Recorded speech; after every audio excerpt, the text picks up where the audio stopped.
अद्वैताचार्य को श्याम सुंदर रूप के दर्शन। प्रेम में छोटेपन का भाव ही नहीं रहता। प्रेमी अपने प्रिय को सदा बड़ा ही समझता है। भगवान भक्त प्रिय हैं। जहाँ भक्त उन्हें अपना सर्वस्व समझते हैं, वहाँ वे भी भक्त को अपना सर्वस्व समझते हैं। भक्त के प्रति श्रद्धा का भाव प्रदर्शित करते हुए भगवान स्वयं कहते हैं, मैं भक्तों के पीछे पीछे इस कारण फिरा करता हूँ कि उनकी पदधूलि उड़कर मेरे ऊपर पड़ जाए और उससे मैं पावन हो जाऊं। जगत के पावन मनाने वाले प्रभु के ये भाव हैं। भक्त उनका दिन रात्रि भजन करते हैं। वे भी कहते हैं, जो मेरा जिस रूप से भजन करता है, मैं भी उसका उसी रूप से भजन करता हूँ। विश्व के एकमात्र भजनीय भगवान की लीला तो देखिए। प्रेम का कैसा अनोखा दृष्टांत है, जो विशंबर है। चराचर सभी प्राणियों का जो सदा पालन पोषण करते हैं, जिनके संकल्प मात्र से संपूर्ण विश्व तृप्त हो सकता है। वे कहते हैं, जो कोई मुझे भक्ति से कुछ दे देता है, उसे ही मैं प्रसन्न होकर खा लेता हूँ। पत्ता खाने की चीज नहीं है, फूल सूंघने की वस्तु है, और जल पीने की। केवल अन्न या फल ही खाए जाते हैं। प्रेम में पागल हुए भगवान कहते हैं, यदि मुझे कोई भक्ति भाव से पत्र, पुष्प, फल अथवा जल ही दे देता है, तो उसे मैं बहुत ही अमूल्य वस्तु समझकर संतुष्ट मन से खा जाता हूँ। पत्ते और फूलों को भी खा जाते हैं। सबके लिए अशनामी इसी क्रिया का प्रयोग करते हैं। धन्य है ऐसे खाने को, क्यों ना हो।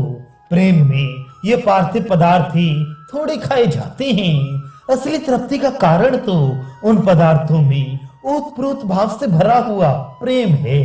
उस प्रेम को ही खाकर प्रभु परम प्रसन्न होते हैं। प्रेम है ही ऐसी वस्तु, उसका जहां भी समावेश हो जाएगा, वही पदार्थ सुखमय, मधुमय, आनंदमय और तृप्तिकारक बन जाएगा। उस दिन संकीर्तन के अनंतर दूसरे तीसरे दिन फिर अद्वैताचार्य शांतिपुर को ही चले गए। उनके मन में अब भी प्रभु के प्रति संदेह के भाव बने हुए थे। उनका मन अब भी दुविधा में था कि हमारे ईश देव ही हैं या और कोई। इसलिए एक दिन संशय बुद्धि से वे फिर नवद्वीप पधारे। वैसे उनका हृदय प्रभु की ओर स्वतः ही आकर्षित हो गया था। उन्हें महाप्रभु की स्तुति मात्र से परमानंद प्रतीत होता था। भीतर से बिना विश्वास के ऐसे भाव हो ही नहीं सकते, किंतु प्रकट में वे अपना अविश्वास ही जताते। उस समय प्रभु श्रीवास पंडित के यहाँ भक्त के साथ श्री कृष्ण कथा कर रहे थे। आचार्य को आया देखकर प्रभु भक्तों के सहित उनके सम्मान के निमित्त उठ पड़े। प्रभु ने बड़ी श्रद्धा भक्ति के सहित आचार्य के लिए प्रणाम किया, तथा आचार्य ने भी लजाते हुए अपने श्वेत बालों से प्रभु के पाद पद्मों की पराग को पहुंचा। उपस्थित सभी भक्तों को आचार्य ने प्रेमालिंगन दान दिया और प्रभु के साथ वे सुखपूर्वक बैठ गए। सबके बैठ जाने पर प्रभु ने मुस्कुराते हुए कहा, यहाँ पर सीतापति विराजमान हैं। किसी को भय भले हो, हमें तो कुछ भय नहीं। वे हमारा शमन ना कर सकेंगे। अद्वैताचार्य की पत्नी का नाम सीता देवी था। प्रभु का लक्ष्य उन्हीं की ओर था। कुछ बनावटी गंभीरता धारण करते हुए तथा अपने चारों ओर देखते हुए आचार्य ने कहा, यह रघुनाथ तो दृष्टिगोचर होते नहीं। हाँ, यदुनाथ अवश्य विराजमान हैं। प्रभु इस उत्तर को सुनकर कुछ लज्जित से हुए।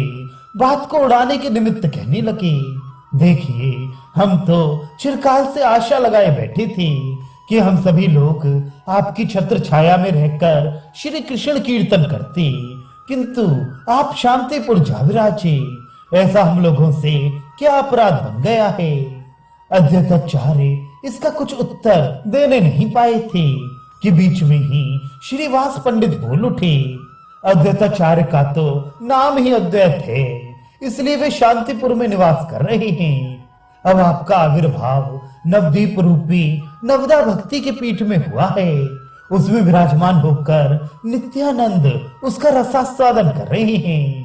अद्वैत भी शांतिपुर छोड़कर इस नित्यानंद पूर्ण पीठ में आकर गौर गुणगान द्वारा अपने को नित्यानंदमय बनाना चाहते हैं। अभी ये द्वैत अद्वैत के दुविधा में हैं। इस गुण उत्तर का मर्म समझकर हंसते हुए आचार्य कहने लगे, जहां पर श्री वास है वहां पर लोगों की क्या कमी। श्री के वास में आकर्षण ही ऐसा है कि हम जैसे सैकड़ों मनुष्य उनके प्रभाव से खिंचे चले आएंगे।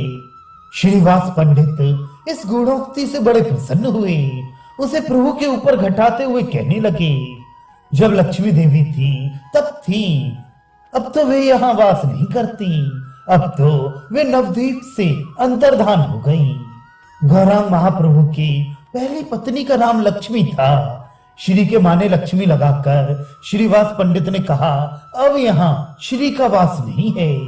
प्रभु ने जब देखा श्रीवास हमारे ऊपर घटाने लगे हैं, तो आपने जल्दी से कहा, पंडित जी ये आप कैसी बातें कर रहे हैं। श्री के माने है भक्त, जहां पर आप जैसे भक्त विराजमान हैं वहां श्री का वास अवश्य ही होना चाहिए।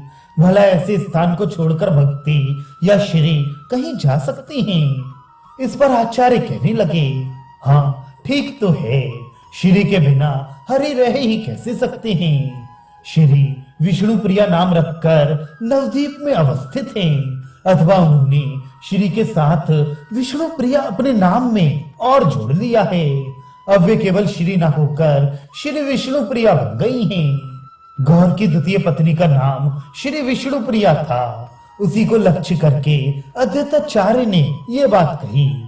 बात को दूसरी ओर घटाते हुए प्रभु ने कहा, श्री तो सदा से ही विष्णु प्रिया ही हैं। भक्ति प्रियो माधवा, भगवान को तो सदा से ही भक्ति प्यारी है, इसलिए श्री अथवा भक्ति का नाम पहले से ही विष्णु प्रिया है। ये सुनकर आचार्य जल्दी से प्रभु को प्रणाम करते हुए बोले। तभी प्रभु ने एक विग्रह से लक्ष्मी रूप से उन्हें ग्रहण किया और फिर अब श्री विष्णु प्रिया के रूप से उनके दूसरे विग्रह को अपनी अर्धांगिनी बनाया है। इस प्रकार आपस में श्लेषात्मक बातें हो रही थीं कि प्रभु के घर से एक आदमी आया और उसने नम्रता पूर्वक प्रभु से निवेदन किया। शची माता ने कहलाया है कि आज आचार्य घर में ही भोजन करें, कृपा करके वे हमारे आज के निमंत्रण को अवश्य ही स्वीकार करें। उस आदमी की बातें सुनकर प्रभु ने उसे कुछ भी उत्तर नहीं दिया। जिज्ञासा के भाव से वे आचार्य के मुख की ओर देखने लगे। प्रभु के भाव को समझकर आचार्य कहने लगे, हमारा अहोभाग्य जो जगत माता ने हमें भोजन के लिए निमंत्रित किया है, इसे हम अपना सौभाग्य ही समझते हैं। बीच में ही बात को काटते हुए श्रीवास पंडित बोल उठे, इस सौभाग्य सुख को अकेले ही लूटोगे या दूसरों को भी साझी बनाओगे? हम तो तुम्हें अकेले कभी भी इस आनंद का उपभोग न करने देंगे। यदि गौरांग हमें निमंत्रित भी ना करेंगे तो हम शची माता के समीप जाकर याचना करेंगे। वे तो साक्षात अन्नपूर्णा ही ठहरी, उनके दरबार से कोई निराश होकर थोड़ी ही लौट सकता है। आचार्य महाशय, तुम्हारी अकेले ही दाल नहीं गलने की, हमें भी साथ ले चलना पड़ेगा। आचार्य अद्वैत और महाप्रभु वैसे तो दोनों ही सिलहट निवासी ब्राह्मण थे, किंतु दोनों का परस्पर में खान पान एक नहीं था।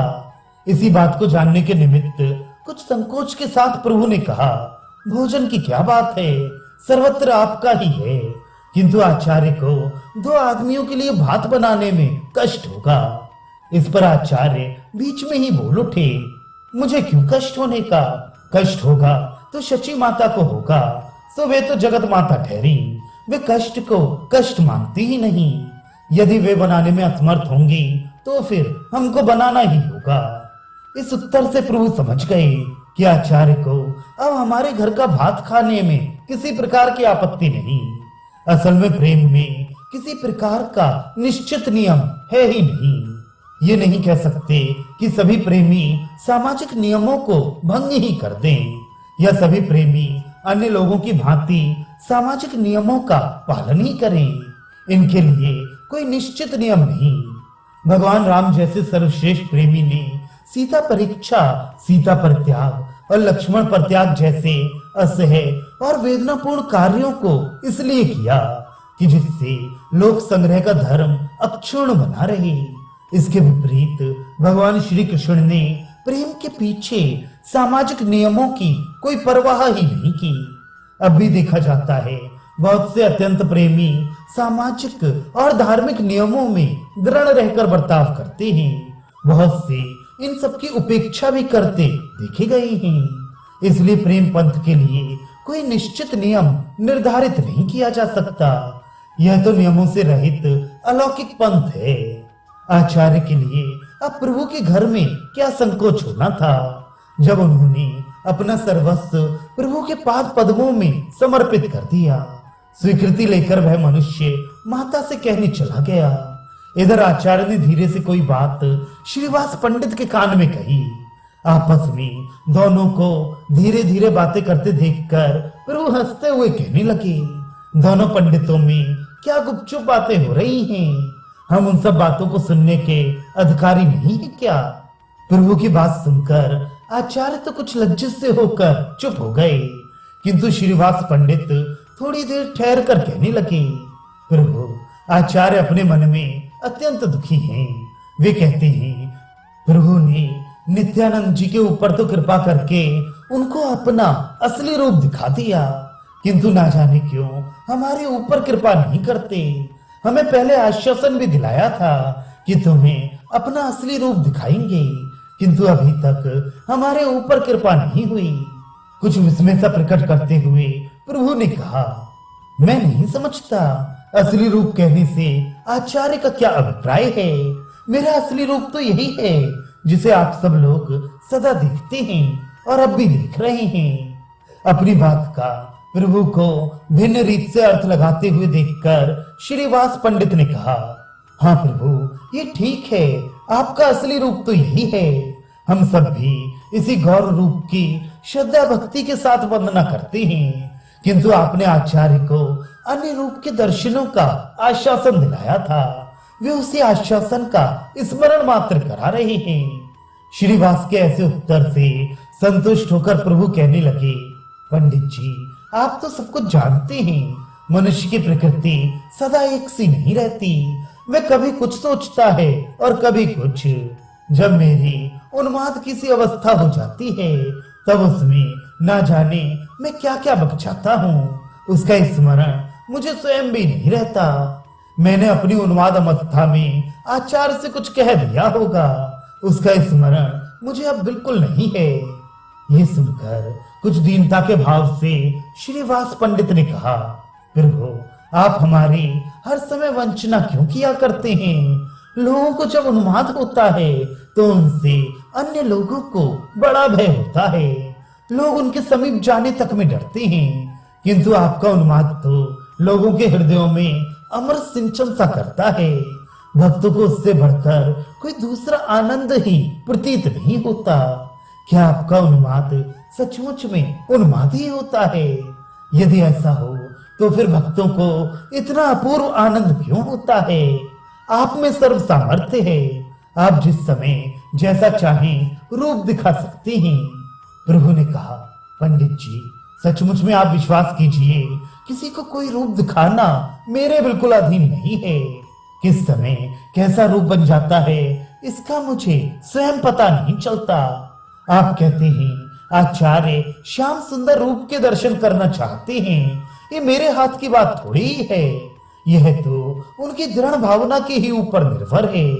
उनकी जैसी रूप में प्रीत होगी उसी भाव के अनुसार उन्हें दर्शन होंगे। यदि उनकी उत्कट इच्छा है, यदि यथार्थ में वे श्याम सुंदर रूप का ही दर्शन करना चाहते हैं तो आंखें बंद करके ध्यान करें। बहुत संभव है वे अपनी भावना के अनुसार श्याम सुंदर की मनोहर मूर्ति के दर्शन कर सकें।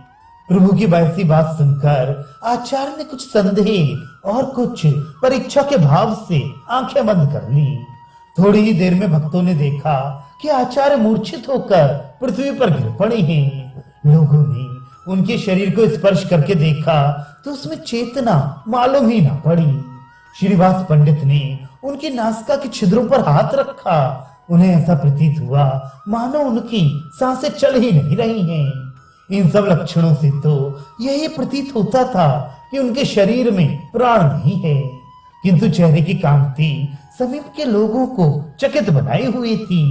उनके चेहरे पर प्रत्यक्ष तेज चमकता था, पूर्ण शरीर रोमांचित हो रहा था। सभी भक्त उनकी ऐसी अवस्था देखकर आश्चर्य करने लगे। श्रीवास पंडित ने घबराहट के साथ प्रभु से पूछा, प्रभु, आचार्य की ये कैसी दशा हो गई? ना जाने क्यों वे इस प्रकार मूर्छित और संज्ञा शून्य से हो गए। प्रभु ने कहा, आप लोग किसी प्रकार का भी भय ना करें। मालूम होता है आचार्य को हृदय में अपने इष्ट देव के दर्शन हो गए हैं, उसी के प्रेम में ये मूर्छित हो गए हैं। मुझे तो ऐसा ही अनुमान होता है। गदगद कंठ से श्रीवास पंडित ने कहा, प्रभु, अनुमान और प्रत्यक्ष दोनों ही आपके अधीन हैं। आचार्य सौभाग्यशाली हैं, जो इच्छा करते ही उन्हें आपके श्याम सुंदर रूप के दर्शन हो गए। इत भाग्य तो हम ही हैं, जो हमें इस प्रकार का कभी भी सौभाग्य प्राप्त नहीं हुआ। अस्तु, अपना अपना भाग्य ही तो है, ना ही हमें किसी और रूप का दर्शन। हमारे लिए तो ये गौर रूप ही यथेष्ट है। अब ऐसा अनुग्रह कीजिए जिससे आचार्य को होश आई। श्रीवास की बात सुनकर प्रभु ने कहा, आप भी कैसी बात कहते हैं? मैं उन्हें चेतन कैसे कर सकता हूँ? वे स्वयं ही चैतन्य होंगे।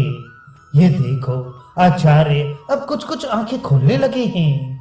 प्रभु का इतना कहना था कि आचार्य की मूर्छा धीरे धीरे भंग होने लगी। जब वे स्वस्थ हुए तो श्रीवास पंडित ने पूछा, आचार्य, क्या देखा?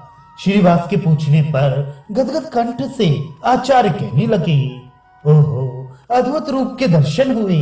वे ही श्याम सुंदर बनवारी, पीतपटधारी, मुरली मनोहर मेरे सामने प्रत्यक्ष प्रकट हुए। मैंने प्रत्यक्ष देखा, स्वयं गौर ने ही ऐसा रूप धारण करके मेरे हृदय में प्रवेश किया और अपनी मंद मंद मुस्कान से मुझे बेसुध बना लिया। मेरा मन अपने अधीन नहीं रहा। वे उस माधुरी को पान करने में ऐसा तल्लीन हुआ कि अपने आपे को ही खो बैठा। थोड़ी ही देर के पश्चात वह मूर्ति गौर रूप धारण करके मेरे सामने आ बैठी। तभी मुझे चेत हुआ। ये कहते कहते आचार्य प्रेम के कारण गदगद कंठ से रुदन करने लगे। उनकी आंखों की कोरों में से ठंडे अश्रुओं की दो धारा सी बह रही थी। प्रभु ने हंसते हुए कुछ बनावटी उपेक्षा के साथ कहा, मालूम पड़ता है आचार्य ने गत रात्रि में जागरण किया है, इसलिए आंखें बंद करते ही नींद आ गई और इसी नींद में इन्होंने स्वप्न देखा है। उसी स्वप्न की ये बातें कह रहे हैं। प्रभु की ऐसी बातें सुनकर आचार्य अधीर होकर प्रभु के चरणों में गिर पड़े और गदगद कंठ से कहने लगे, प्रभु, मेरी अब अधिक वंचना न कीजिए। अब तो आपके श्री चरणों में विश्वास उत्पन्न हो जाए, ऐसा ही आशीर्वाद दीजिए। प्रभु ने वृद्ध आचार्य को उठाकर गले से लगाया और प्रेम के साथ कहने लगे, आप परम भागवत हैं, आपकी निष्ठा बहुत ऊंची है। आपके निरंतर ध्यान का ही ये प्रत्यक्ष फल है कि नेत्र बंद करते ही आपको भगवान के दर्शन होने लगे हैं। चलिए, अब बहुत देर हो गई। माता भोजन बनाकर हम लोगों की प्रतीक्षा कर रही होंगी। आज हम सब साथ ही साथ भोजन करेंगे। प्रभु की आज्ञा पाकर श्रीवास के सहित आचार्य महाप्रभु के घर चलने को तैयार हो गए। घर पहुंचकर प्रभु ने देखा माता सब सामान बनाकर चौके में बैठी सब लोगों के आने की प्रतीक्षा कर रही है। प्रभु ने जल्दी से हाथ पैर धोकर आचार्य और श्रीवास पंडित के स्वयं पैर धुलाए और उन्हें बैठने को सुंदर आसन दिए। दोनों के बहुत आग्रह करने पर प्रभु भी आचार्य और श्रीवास के बीच में भोजन करने के लिए बैठ गए। शची माता ने आज बड़े ही प्रेम से अनेक प्रकार के व्यंजन बनाए थे। भोजन परोसे जाने पर दोनों ने भगवान के अर्पण करके तुलसी मंजरी पड़े हुए उन सभी व्यंजनों को प्रेम के साथ पाया। प्रभु बार बार आग्रह कर करके आचार्य को और अधिक परसवा देते और आचार्य भी प्रेम के वशीभूत होकर उसे पा लेते। इस प्रकार उस दिन तीनों ने ही अन्य दिनों की अपेक्षा बहुत अधिक भोजन किया। किंतु उस भोजन में चारों ओर से प्रेम ही प्रेम भरा था। भोजन उपरांत प्रभु ने श्री विष्णु प्रिया से लेकर आचार्य तथा श्रीवास पंडित को मुख शुद्धि के लिए तांबूल दिया। कुछ आराम करने के अनंतर प्रभु की आज्ञा लेकर अद्वैत तो शांतिपुर चले गए और श्रीवास अपने घर को चले गए।